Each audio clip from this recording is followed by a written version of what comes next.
Son casi las 9 de la noche.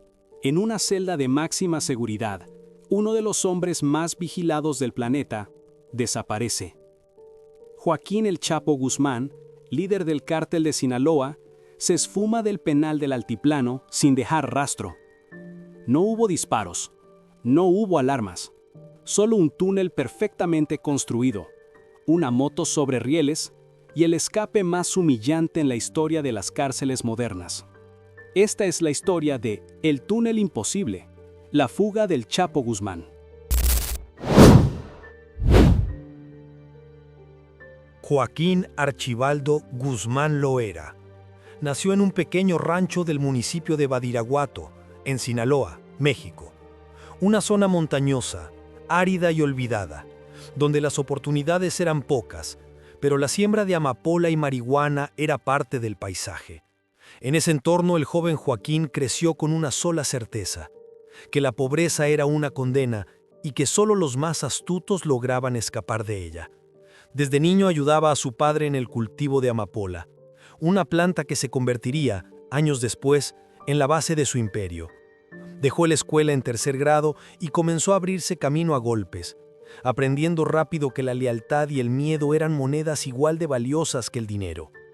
En los años 70, México era un terreno fértil para el narcotráfico.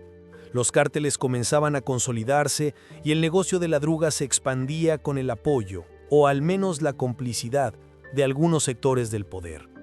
Guzmán comenzó desde abajo, transportando droga, vigilando rutas y haciendo los encargos que otros no se atrevían a cumplir. Pronto llamó la atención de Miguel Ángel Félix Gallardo, conocido como El Padrino, líder del Cártel de Guadalajara, la organización más poderosa de la época. Bajo su tutela, el joven Chapo aprendió todo lo necesario: logística, control territorial, sobornos y cómo mover toneladas de droga sin ser detectado. Era discreto, calculador y tenía una obsesión con los túneles. A mediados de los 80, cuando el cártel de Guadalajara se fracturó tras la captura de Félix, el poder se dispersó entre nuevos líderes. Fue entonces cuando nació el cártel de Sinaloa. El Chapo, junto a otros capos como Héctor Palma e Ismael El Mayo Zambada, consolidó su dominio en el tráfico de cocaína hacia Estados Unidos. Usaban rutas por aire, mar y tierra, pero lo que los distinguió fue su creatividad para el contrabando. Túneles fronterizos con ventilación, electricidad y rieles escondidos bajo casas y bodegas. Mientras otros cárteles se mataban entre sí, el Chapo expandía su influencia con una mezcla de violencia extrema y estrategia empresarial. Su nombre se convirtió en leyenda. Para algunos era un benefactor que repartía dinero en los pueblos más pobres de Sinaloa. Para otros, un tirano despiadado que no dudaba en eliminar a cualquiera que le desobedeciera. En los años 90, su fama ya había cruzado fronteras. Estados Unidos lo incluyó en su lista de los criminales más buscados. Y en 1993, su vida cambió para siempre. Fue capturado en Guatemala y extraditado a México. En ese momento, muchos creyeron que su historia había terminado, pero el Chapo apenas comenzaba a escribir su leyenda. Pasó años en prisión, pero su poder nunca disminuyó. Desde la cárcel seguía dando órdenes, controlando rutas y decidiendo quién vivía y quién moría. Hasta que en 2001 protagonizó su primera gran fuga, escondido dentro de un carrito de lavandería, con la ayuda de funcionarios corruptos. A partir de ahí, el mito se volvió realidad. Durante más de una década fue el fantasma más temido del continente. Las autoridades lo buscaban sin descanso. Se ofrecían millones de dólares de recompensa, pero él seguía libre, protegido por una red de lealtades, dinero y miedo. En ese tiempo, el cártel de Sinaloa se convirtió en una organización global con presencia en más de 50 países. Guzmán controlaba el tráfico de cocaína desde Sudamérica, las rutas marítimas del Pacífico y los cruces fronterizos hacia Estados Unidos. Su fortuna, según la revista Forbes, llegó a superar los $1.000 millones, lo que lo colocó en la lista de los hombres más ricos del mundo. Pero con el poder vino la guerra. Los enfrentamientos con otros cárteles, especialmente con los Zetas y el cártel de Juárez, dejaron miles de muertos en México. El Chapo era, para el gobierno, el símbolo máximo del narcotráfico y para sus enemigos, un objetivo imposible.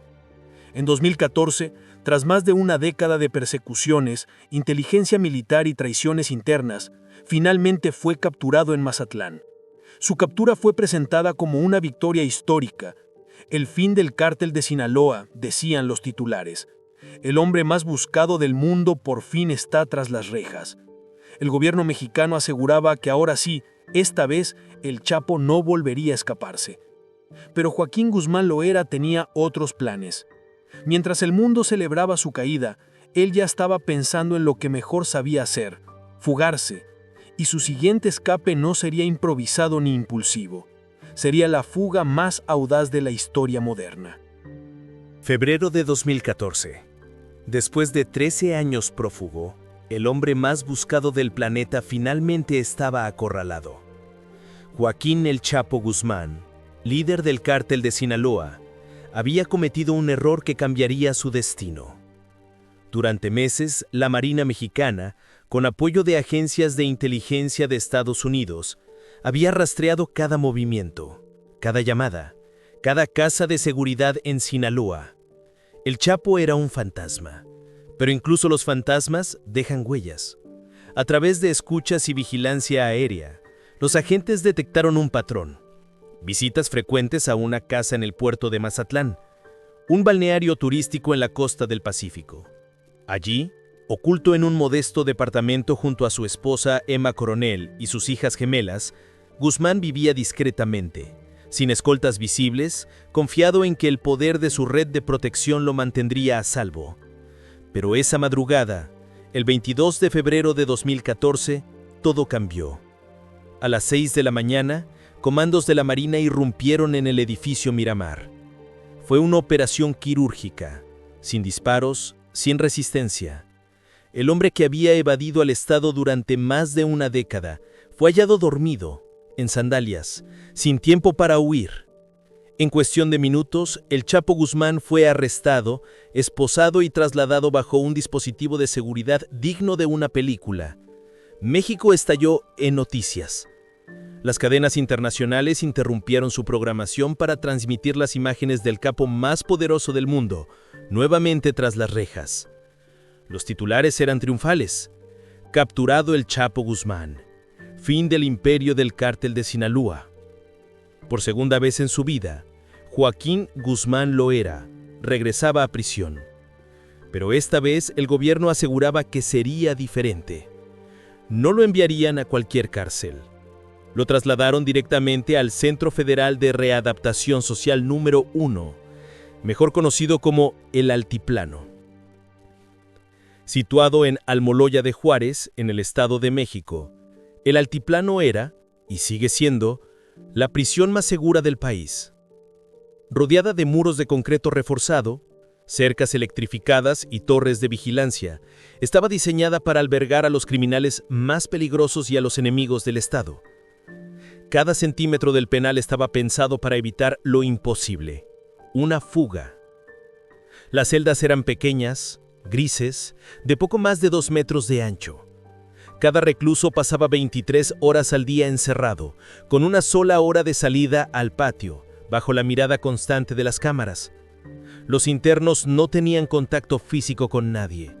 Las visitas se realizaban tras un vidrio blindado y las conversaciones eran grabadas. Las cámaras de seguridad monitoreaban cada ángulo, incluso los baños. Los sensores de movimiento, las puertas electrónicas y los controles de ruido convertían la prisión en una máquina de vigilancia total. El Chapo fue asignado a la celda número 20, del pasillo 2, en el área de tratamientos especiales. Su rutina era rígida: despertar a las 6 de la mañana, revisión médica, desayuno, evaluaciones psicológicas, lectura, cena, silencio. Las luces nunca se apagaban por completo. Los guardias debían registrar su presencia cada pocos minutos. Todo parecía indicar que esta vez no habría manera de escapar. Las autoridades mexicanas lo sabían. Cualquier error sería imperdonable. El presidente en turno, Enrique Peña Nieto, declaró públicamente: «Es un logro de justicia para México. Este hombre no volverá a fugarse. Esa frase se repetiría años después, con amarga ironía. Pero en ese momento, el gobierno celebraba su victoria. Las imágenes del Chapo, con el rostro cansado y el uniforme beige de prisionero, dieron la vuelta al mundo. En Estados Unidos, los fiscales aplaudieron el arresto, aunque exigían su extradición inmediata, convencidos de que México no podría retenerlo. Pero el gobierno mexicano se negó. Lo juzgaremos aquí, en nuestro país, insistieron. La historia demostraría que fue una decisión fatal. Dentro del penal, Guzmán mantenía una conducta ejemplar. No causaba conflictos, cumplía horarios, se mostraba cooperativo. Pero tras esa fachada de calma, su mente seguía trabajando. En las conversaciones permitidas con sus abogados, en las rutinas aparentemente inofensivas, comenzó a tejer nuevamente su red. Afuera, su gente seguía activa. Ingenieros, arquitectos, topógrafos y operadores financieros movían piezas, discretamente, con un solo objetivo: sacarlo de ahí. Mientras tanto, dentro del penal, el Chapo observaba, memorizaba, calculaba. Sabía los horarios de los guardias, conocía la distancia exacta entre su celda y el perímetro exterior. Escuchaba los sonidos, los pasos, el zumbido de las luces. Cada detalle contaba. Para él, el altiplano no era una prisión, era un rompecabezas. Y estaba decidido a resolverlo. Así comenzó el segundo capítulo de su historia carcelaria, el de un hombre que parecía destinado a desafiar lo imposible. Las autoridades mexicanas se sentían seguras.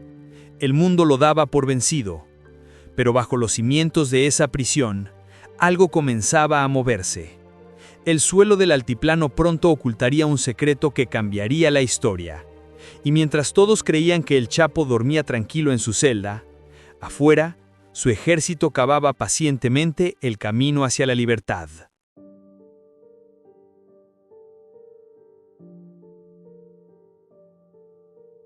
Era de escapar. Las autoridades mexicanas lo sabían. Cualquier error sería imperdonable. El presidente en turno, Enrique Peña Nieto, declaró públicamente: «Es un logro de justicia para México. Este hombre no volverá a fugarse». Esa frase se repetiría años después, con amarga ironía. Pero en ese momento, el gobierno celebraba su victoria. Las imágenes del Chapo, con el rostro cansado y el uniforme beige de prisionero, dieron la vuelta al mundo.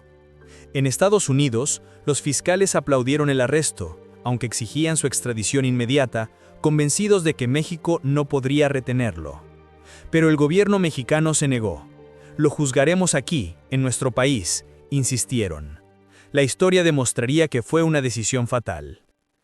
Dentro del penal, Guzmán mantenía una conducta ejemplar.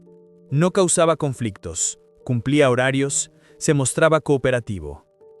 Pero tras esa fachada de calma, su mente seguía trabajando. En las conversaciones permitidas con sus abogados, en las rutinas aparentemente inofensivas, comenzó a tejer nuevamente su red. Afuera, su gente seguía activa.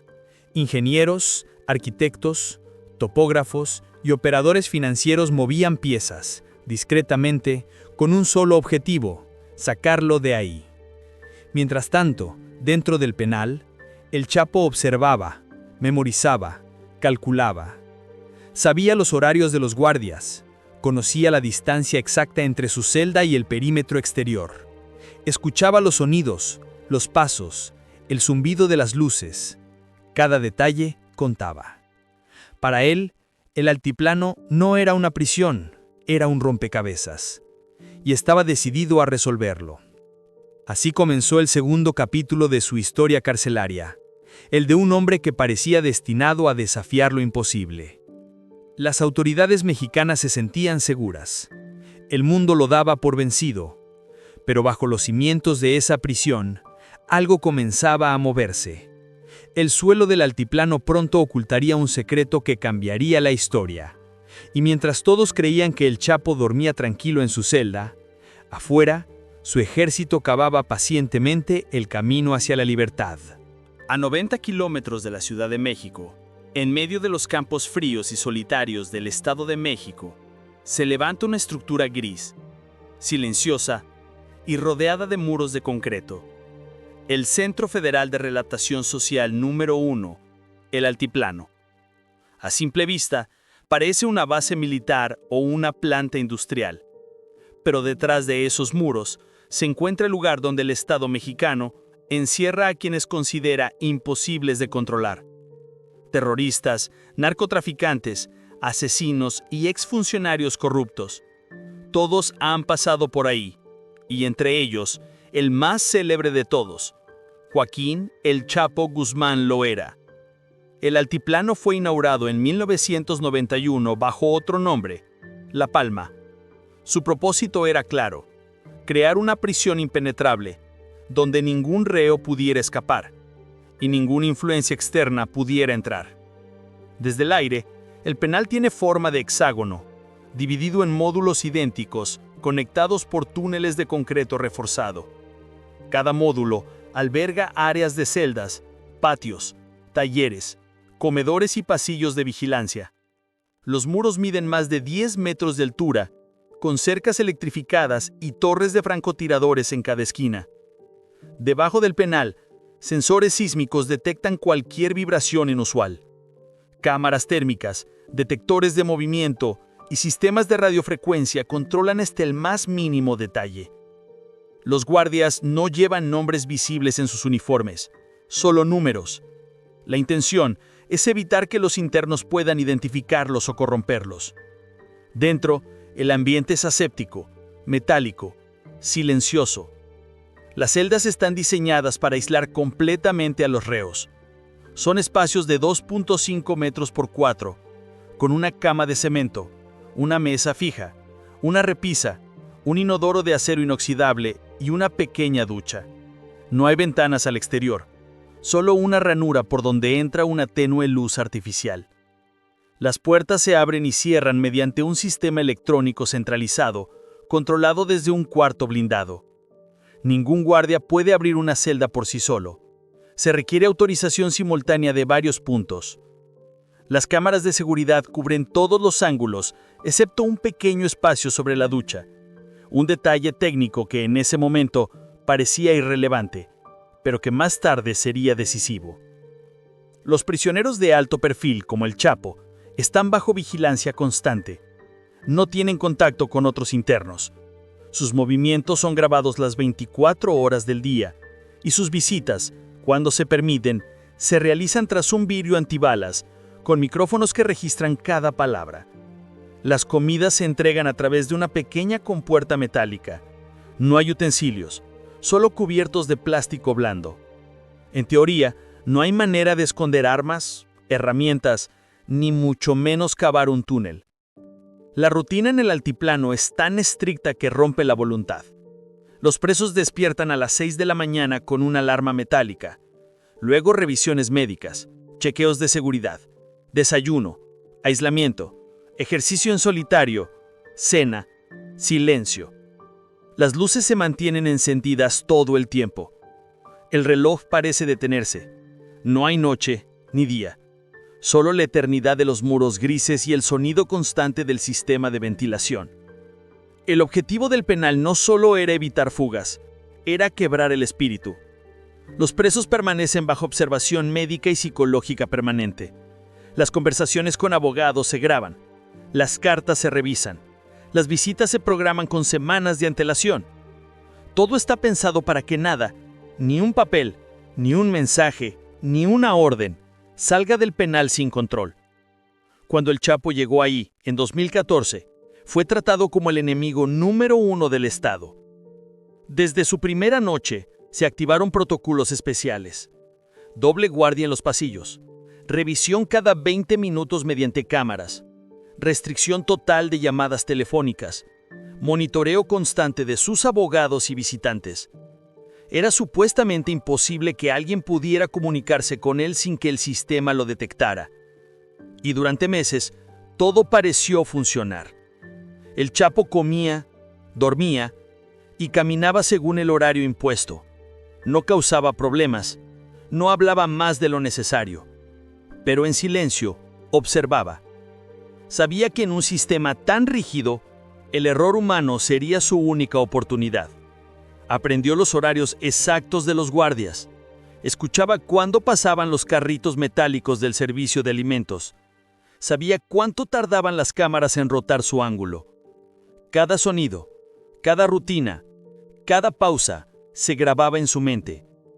Desde afuera, la prisión era vista como una fortaleza impenetrable. Desde adentro, para el Chapo, era un tablero de ajedrez.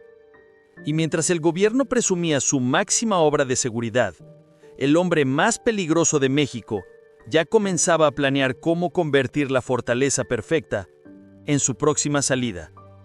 Porque si algo había demostrado Joaquín Guzmán Loera, era que ningún muro era lo suficientemente alto, ni ninguna prisión lo suficientemente fuerte para contener su obsesión con la libertad.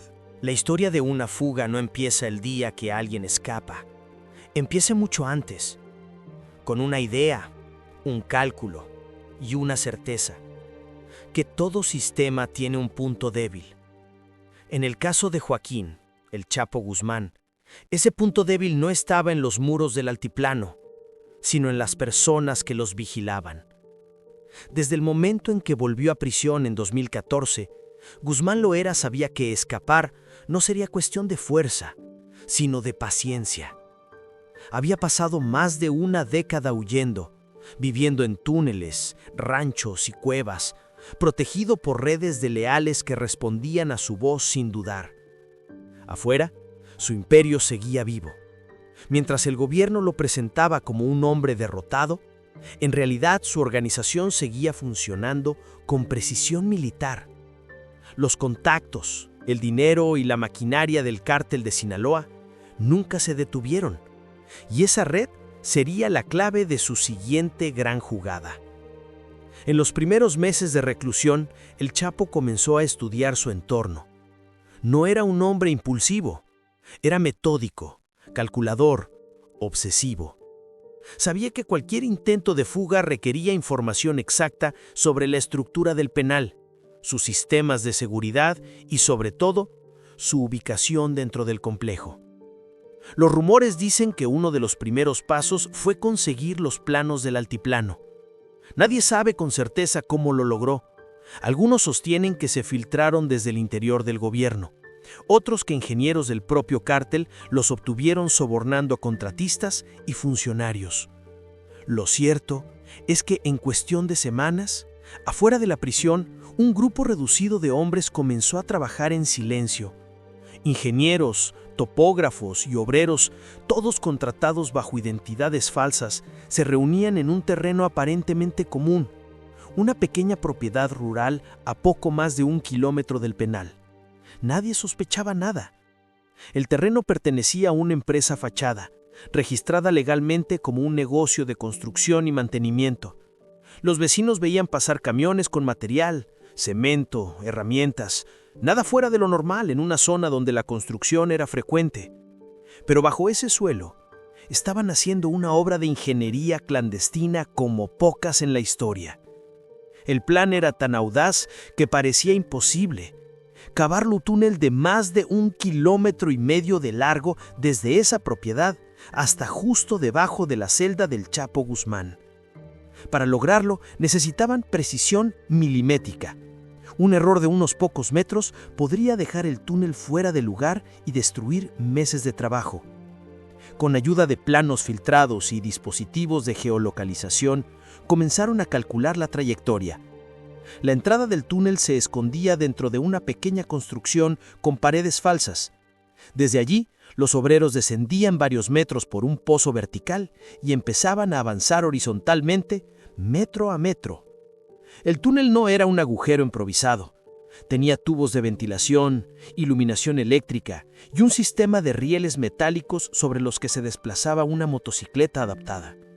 Esa moto, una Honda modificada, servía para transportar tierra, herramientas y materiales, y más tarde para mover al propio Guzmán durante su escape. Cavaban solo de noche, para no despertar sospechas. Los ruidos se disimulaban con música, generadores y maquinaria superficial. Los obreros trabajaban por turnos, descansando poco, comiendo dentro del túnel, respirando polvo y diésel. Día tras día, el túnel crecía como una vena subterránea, avanzando hacia el corazón del penal. Afuera pocos sabían lo que ocurría. Los encargados de coordinar el proyecto mantenían comunicación con intermediarios legales del Chapo, quienes servían como mensajeros entre el capo y su red. Las reuniones eran breves, en lugares discretos, y las órdenes se transmitían codificadas. Ninguna palabra hablaba de fugas. Todo se disfrazaba como obras, entregas, ajustes. Incluso dentro del cártel, muy pocos sabían la verdadera magnitud de lo que estaban haciendo. En total, el proyecto habría costado más de $1 millón, una cifra enorme, pero insignificante comparada con lo que significaba recuperar la libertad. Mientras tanto, dentro del penal, el Chapo seguía su rutina habitual. Nada en su comportamiento levantaba sospechas. Mantenía la calma, conversaba con sus abogados y pasaba horas en silencio observando el piso de su celda. En los registros de vigilancia, incluso se nota que en los meses previos a la fuga, pasaba más tiempo de lo habitual en la zona de la ducha. A los guardias no les parecía extraño. Allí no había cámaras. Era el único punto ciego de la celda. Lo que ellos no sabían es que bajo esos azulejos, la tierra ya estaba cediendo. Cada golpe de pala, cada metro cavado, afuera lo acercaba un poco más a su libertad. La coordinación era perfecta. Afuera los ingenieros ajustaban las medidas con precisión de cirujano. Adentro, Guzmán seguía el progreso a través de mensajes cuidadosamente transmitidos. En algún punto a mediados de 2015, el túnel estaba casi listo. Faltaban solo unos metros para alcanzar el punto exacto bajo la celda 20. Nadie podía imaginarlo. Las autoridades estaban tranquilas. Las cámaras mostraban al Chapo cumpliendo con su rutina diaria, sin incidentes. Pero bajo los pies de los guardias, bajo las paredes que el gobierno consideraba indestructibles, un camino secreto esperaba. Un camino construido con precisión, dinero y paciencia. Un camino que pronto conectaría dos mundos: la cárcel más segura de México y la libertad del hombre más escurridizo del planeta. El plan secreto estaba completo. Solo faltaba el último paso, el momento de la fuga. Bajo los campos fríos del Estado de México, mientras el país dormía y el penal de máxima seguridad del altiplano permanecía en silencio, un grupo de hombres trabajaba sin descanso, cavando el camino hacia una de las fugas más increíbles de la historia moderna. El túnel, la obra maestra del ingenio criminal. No era un simple agujero, ni una improvisación de última hora. Era una estructura meticulosamente planeada, diseñada por ingenieros y ejecutada con precisión milimétrica. Todo comenzó en un terreno de aspecto inofensivo, una pequeña casa en construcción, en el poblado de Santa Juanita, municipio de Almoloya de Juárez. Desde afuera, parecía una obra común. Los vecinos veían entrar y salir trabajadores, camiones de materiales, y escuchaban los ruidos típicos de cualquier construcción. Nadie sospechaba que, bajo ese suelo, se abría una ruta clandestina hacia el penal más seguro de México. El acceso al túnel estaba oculto bajo una losa de concreto. Al levantarla, se descendía por una escalera vertical de unos 10 metros hasta el inicio del pasadizo. Desde allí, comenzaba la parte más impresionante. Una galería subterránea de más de 1,5 kilómetros de longitud, 1,70 metros de altura y unos 70 centímetros de ancho. Las paredes estaban reforzadas con madera, metal y paneles de soporte para evitar derrumbes. A lo largo del túnel corrían cables eléctricos, lámparas fluorescentes y tubos de ventilación. En el centro, 2 rieles metálicos sostenían una motocicleta adaptada, una Honda pequeña, modificada con un asiento en el medio y un carro de carga atrás. Esa moto servía como transporte para los materiales, las herramientas y más tarde para el propio Guzmán. A medida que avanzaban, los obreros colocaban soportes de madera, entubaban el sistema de aire y conectaban los cables. Todo se hacía de forma ordenada, casi científica. No se trataba de un túnel improvisado, era un corredor de escape planeado al milímetro. Según las investigaciones posteriores, el túnel tardó alrededor de 1 año en construirse. Cavaban durante la noche, mientras los turnos del penal cambiaban, y el ruido ambiental disimulaba las vibraciones. Los obreros trabajaban en condiciones extremas: calor, humedad, polvo y la amenaza constante de un derrumbe o de ser descubiertos.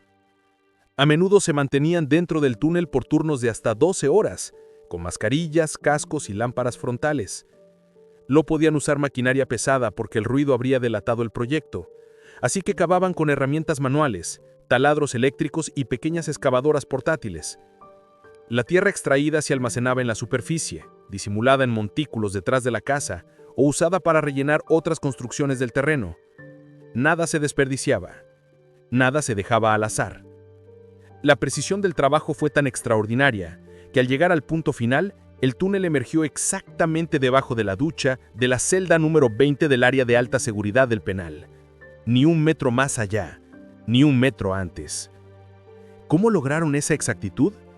Con tecnología de punta. Los ingenieros habrían utilizado sistemas de geolocalización por GPS, brújulas digitales y mediciones topográficas obtenidas con coordenadas satelitales.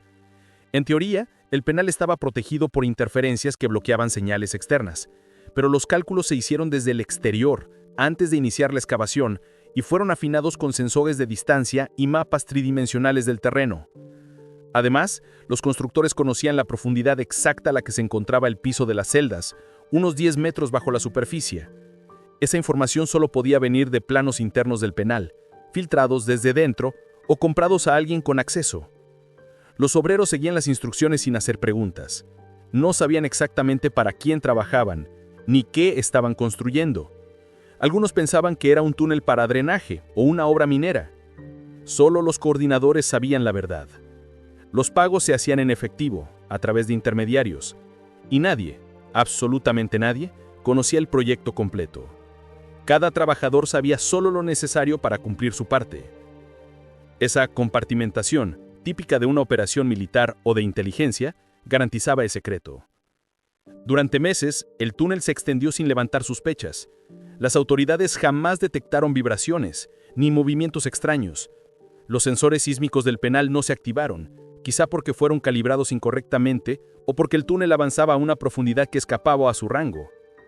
Cuando por fin el pasadizo alcanzó el punto exacto bajo la celda, los constructores detuvieron el avance. Solo quedaba abrir el último tramo, perforar el suelo del baño y conectar el túnel con el penal. Pero ese paso debía hacerse con cuidado. Un error podía alertar a los guardias. El momento exacto se elegiría cuando el Chapo diera la orden. Afuera, el túnel ya estaba equipado con todo lo necesario: escaleras, ventiladores, luces, combustible e incluso herramientas para cerrar el acceso una vez completada la fuga. Adentro, Guzmán Loera ya sabía dónde y cuándo debía moverse. En los días previos a la fuga, los obreros realizaron las últimas pruebas. Comprobaron la ventilación, encendieron las luces y recorrieron el túnel en la motocicleta adaptada para asegurarse de que todo estuviera listo. Era una estructura tan bien construida que los peritos posteriores dirían que parecía una obra profesional, no clandestina. Y en efecto, lo era, porque no se trataba solo de escapar. Se trataba de enviar un mensaje: que ni el penal más seguro del país, ni el gobierno más poderoso, podían detener a quien conocía los secretos del subsuelo. En la superficie, los obreros cerraron la entrada bajo una losa de cemento. El terreno quedó en silencio. El túnel, iluminado y listo, esperaba pacientemente bajo tierra, como una serpiente dormida. Solo faltaba que alguien desde dentro del altiplano diera el primer paso hacia la oscuridad. Y ese alguien, una vez más, sería Joaquín Guzmán Loera. La noche del 11 de julio de 2015 comenzó como cualquier otra, en el Centro Federal de Readaptación Social número 1, el Altiplano. Los guardias patrullaban los pasillos, las cámaras giraban mecánicamente, los sensores vigilaban cada movimiento, y los internos cumplían con su rutina habitual. Entre ellos, Joaquín, el Chapo Guzmán Loera, se movía con calma, como si fuera otra noche cualquiera. Pero dentro de su celda número 20, todo estaba listo para un evento que cambiaría la historia de las cárceles de máxima seguridad en México. Durante semanas, el Chapo había estudiado cada patrón, cada hora de cambio de guardia, cada rutina de inspección. Sabía exactamente cuándo podía actuar sin ser detectado, cuándo los sensores tenían lapsos de tolerancia y cuándo la luz artificial no permitía ver movimientos pequeños. A las 20:52 horas, todo comenzó. Guzmán se levantó de su cama, se dirigió hacia la ducha de su celda y comenzó a quitar la losa que cubría el acceso al túnel. Cada movimiento era calculado, cada respiración contenida, el piso frío bajo sus pies, el eco de sus pasos, el sonido metálico de la losa levantándose. Nadie afuera se dio cuenta. Desde el exterior, el túnel estaba iluminado y ventilado. La motocicleta adaptada, colocada sobre los rieles, esperaba lista para su primer recorrido. El Chapo descendió por el túnel. La oscuridad lo rodeaba, pero él conocía cada centímetro. Cada metro que avanzaba, estaba consciente de la distancia exacta hasta la superficie, del ángulo de los rieles y de la ventilación que lo mantenía respirable. Afuera, los obreros habían cerrado la entrada y se mantenían vigilantes a distancia. No podían acercarse al penal, pero el camino estaba preparado. El recorrido no era fácil. La motocicleta debía moverse con precisión. La tierra y los escombros se transportaban con cuidado para evitar derrumbes. Cada sonido podía delatarlo. Cada error podía costarle la libertad. Pero Joaquín Guzmán Loera no era un hombre cualquiera. Había pasado décadas planeando, escapando, sobreviviendo. Cada decisión se tomaba con frialdad y cálculo. Mientras avanzaba, el túnel se curvaba estratégicamente para evitar los sensores y cámaras que penetraban parcialmente en el subsuelo. Finalmente, después de varios minutos que parecieron eternos, el Chapo llegó a la salida oculta bajo un terreno aparentemente vacío, en el mismo lugar donde sus obreros habían excavado la entrada inicial. La losa fue levantada con cuidado. La motocicleta cruzó los últimos metros y Joaquín emergió al exterior, por primera vez en años, respirando aire libre. Era un momento de absoluta tensión. Cualquier guardia que patrullara demasiado cerca, cualquier vecino curioso, cualquier fallo mecánico podría haberlo detenido. Pero nada ocurrió. La fuga había sido ejecutada a la perfección. Minutos después, se le vio subiendo a un vehículo que lo esperaba discretamente a cierta distancia, camuflado entre la oscuridad de la noche. La noticia de la fuga no tardó en llegar a la prensa. El país entero quedó estupefacto. El hombre más vigilado de México había desaparecido, sin disparar un tiro, sin derramar sangre, sin dejar rastros inmediatos. Los guardias del altiplano, incrédulos, ingresaron a la celda minutos después y solo encontraron un agujero en el suelo, restos de herramientas y la certeza de que el Estado mexicano había sido burlado de manera espectacular. La operación fue estudiada durante años por expertos en seguridad y criminología. La precisión, la planificación y la ejecución fueron comparadas con operaciones militares clandestinas. El túnel, con su ventilación, iluminación y rieles, fue considerado una obra de ingeniería impresionante y aterradora. La fuga demostró que incluso las cárceles más seguras del mundo podían ser vulnerables cuando un hombre, su ingenio y su red criminal se unían para desafiar el sistema. Esa noche, Joaquín Guzmán Loera volvió a convertirse en un fantasma, exactamente como lo había sido durante más de una década. Mientras la policía y la marina iniciaban una persecución frenética, el Chapo ya estaba desaparecido, moviéndose a través de rutas seguras que su organización había preparado durante meses. Fue la fuga perfecta, una que combinó paciencia, inteligencia, tecnología rudimentaria y un conocimiento profundo de los errores humanos del sistema penitenciario. Y así, la noche del 11 de julio de 2015, México y el mundo fueron testigos de cómo un hombre, convertido en leyenda, logró burlar lo que se creía imposible. El penal más seguro del país, el Altiplano, no pudo contenerlo. La noticia de la fuga de Joaquín El Chapo Guzmán se propagó como un rayo eléctrico por todo México y más allá. A las pocas horas, los periódicos, canales de televisión y redes sociales estaban saturados de titulares que describían el evento como un desastre histórico. El Chapo se escapa del penal más seguro de México. La Marina humillada. Increíble fuga del capo más buscado del mundo. En las oficinas de seguridad y en los cuarteles militares, El ambiente era de incredulidad y tensión absoluta. Nadie podía explicar cómo un hombre que había sido detenido y trasladado a la cárcel más vigilada de México había logrado desaparecer sin dejar rastros inmediatos. Las autoridades de todos los niveles comenzaron a culparse entre sí. Los funcionarios penitenciarios señalaban fallas en la supervisión interna. Los mandos de la Marina se preguntaban si alguien había filtrado información desde dentro del penal. Y la Presidencia de la República debía enfrentar la vergüenza de que su obra más preciada en seguridad máxima había sido burlada. Mientras tanto, en las calles, la noticia se convirtió en tema de conversación obligado. Ciudadanos incrédulos y periodistas se preguntaban cómo un hombre podía burlar a todo un estado. La fuga no solo fue un golpe a la autoridad, fue un golpe simbólico al poder del gobierno mexicano. Durante años se había presentado al altiplano como la fortaleza más segura del país, un lugar donde incluso los criminales más peligrosos serían contenidos. Y sin embargo, el Chapo había demostrado lo contrario. Los videos de los reportes noticiosos mostraban a funcionarios hablando de investigaciones internas y protocolos que serán revisados, mientras los ciudadanos comentaban en redes sociales con incredulidad y humor negro.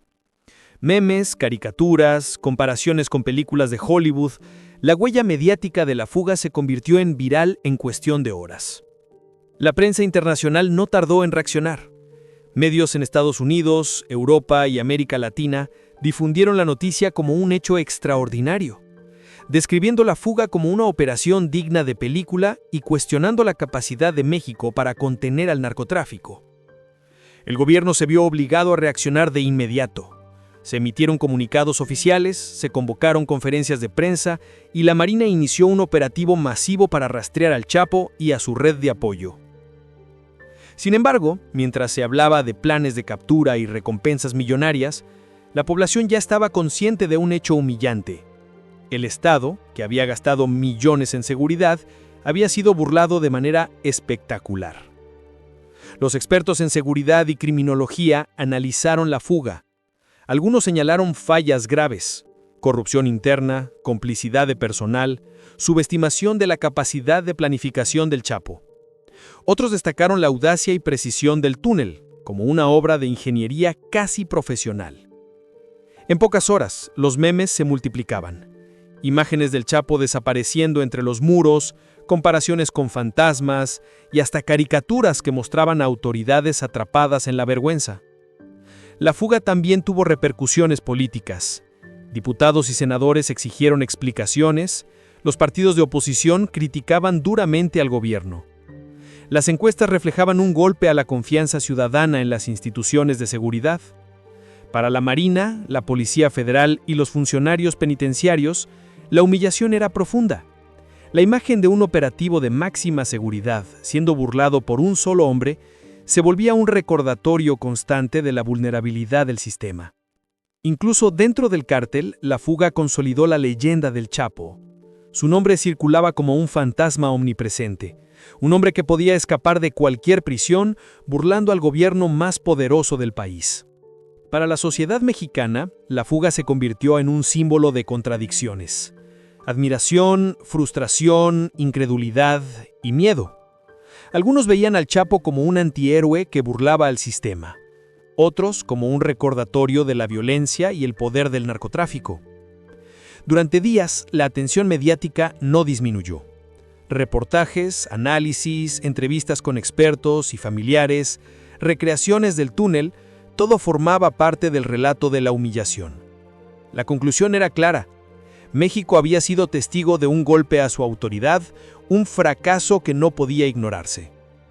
El gobierno lanzó operativos masivos en Sinaloa, Mazatlán, Durango y otras áreas estratégicas. Helicópteros sobrevolaban rutas, patrullas vigilaban carreteras y millones de ojos estaban atentos.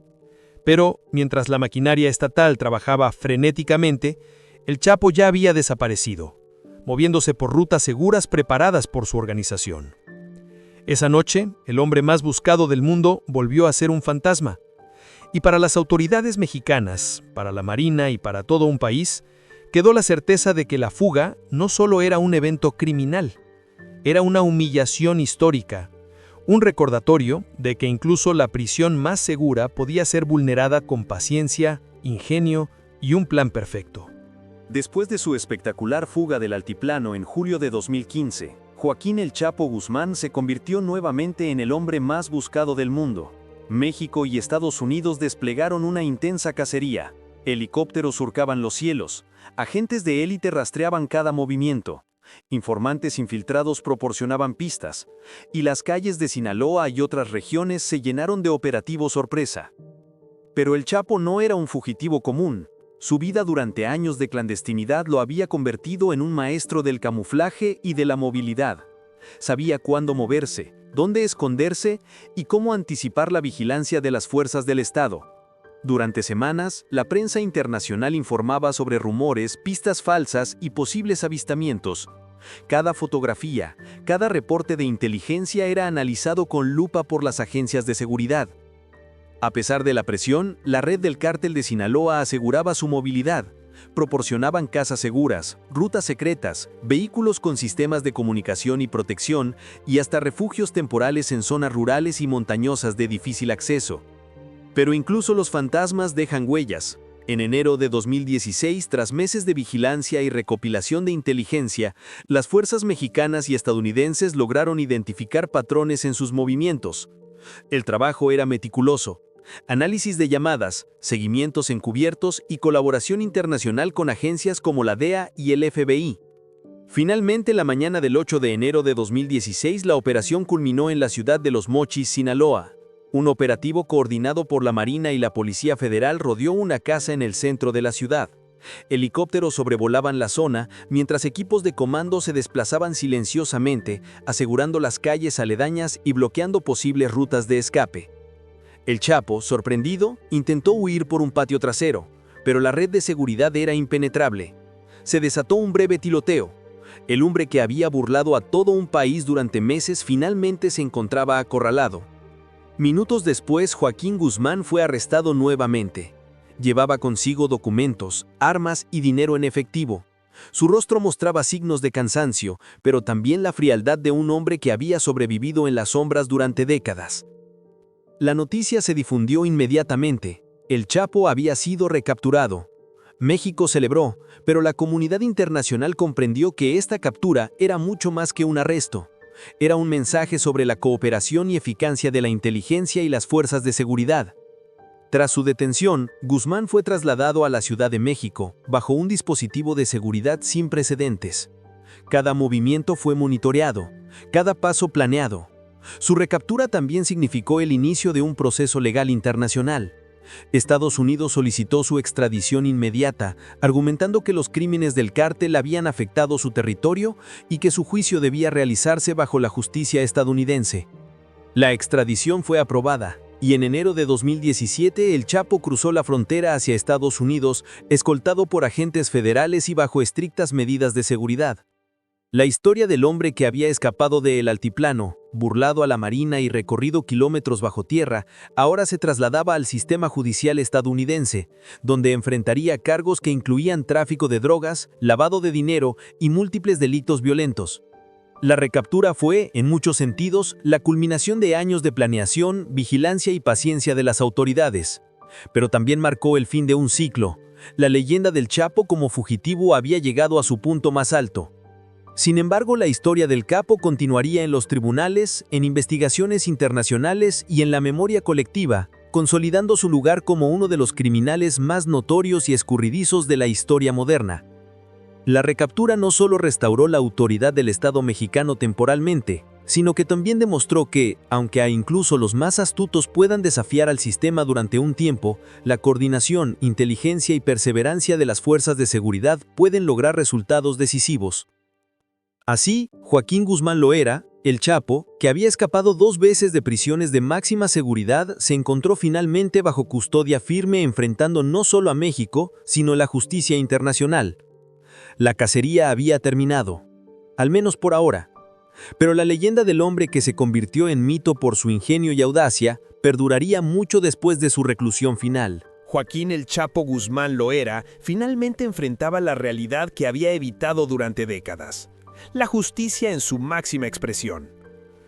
Desde la celda del altiplano hasta las sombras de los Mochis, desde el túnel que cavó bajo tierra hasta su extradición a Estados Unidos, su vida había sido una sucesión de escapes, estrategias y desafíos al poder del Estado.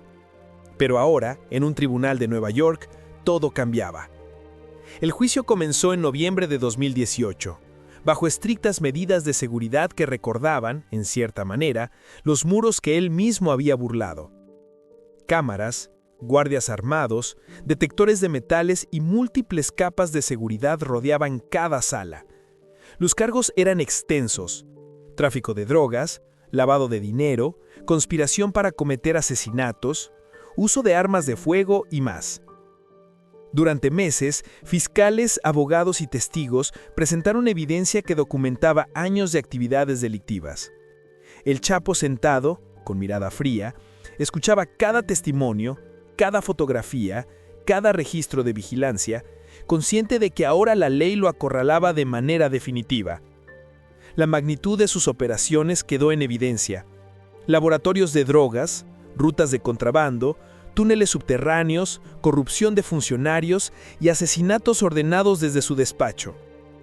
Los testimonios de antiguos socios y miembros del cártel ofrecieron detalles precisos sobre sus fugas anteriores y la logística detrás de su organización. Entre ellos, la historia del túnel del altiplano se convirtió en un capítulo central del juicio, un testimonio de su ingenio, paciencia y audacia, pero también de la vulnerabilidad de los sistemas de seguridad más sofisticados del mundo. Finalmente, el 12 de febrero de 2019, el jurado emitió su veredicto: culpable en todos los cargos principales. La sentencia fue histórica: cadena perpetua sin posibilidad de libertad condicional, más 30 años adicionales y la confiscación de bienes relacionados con sus operaciones criminales. Para Joaquín Guzmán, el hombre que había desafiado al Estado mexicano y burlado a las cárceles de máxima seguridad, había llegado el momento del final del camino. Mientras era trasladado a la prisión de máxima seguridad en Colorado, conocido como ADX Florence, su vida se redujo a celdas de concreto, vigilancia constante y aislamiento casi total. No había túneles, no había aliados, no había caminos secretos, solo muros impenetrables y el eco de un pasado que no podía borrar. El túnel que un día le devolvió la libertad se convirtió simbólicamente en su último acto de ingenio antes de enfrentarse a la consecuencia definitiva de sus actos. Para la sociedad, el final del Chapo en libertad no borró su impacto histórico. Su vida y fugas revelaron la vulnerabilidad de las prisiones más seguras, la corrupción institucional, la magnitud del narcotráfico y la audacia de un hombre que se convirtió en leyenda. Hoy, el altiplano sigue de pie. Los túneles subterráneos han sido sellados y las fugas que alguna vez humillaron al Estado se estudian en manuales de seguridad penitenciaria en todo el mundo. La historia del Chapo Guzmán no es solo la historia de un criminal, es la historia de un sistema probado hasta sus límites, de errores, de ingenio humano y de la delgada línea entre libertad y encarcelamiento. Su vida demuestra que incluso los más astutos pueden desafiar las reglas, pero que eventualmente el tiempo y la ley alcanzan a todos. El túnel que un día representó escape y esperanza, ahora solo es un recuerdo. Un camino que se cerró, un capítulo que terminó, y una lección histórica sobre la ambición, el ingenio y las consecuencias de los actos que cometimos.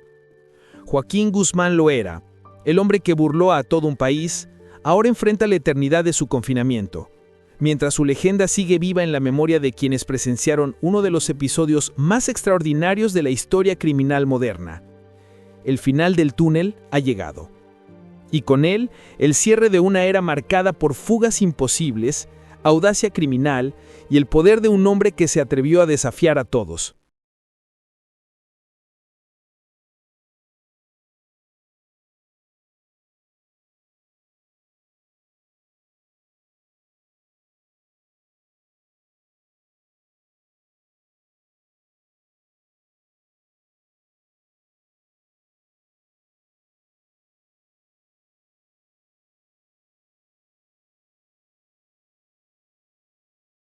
Si te gustó este video, no olvides suscribirte y darle like.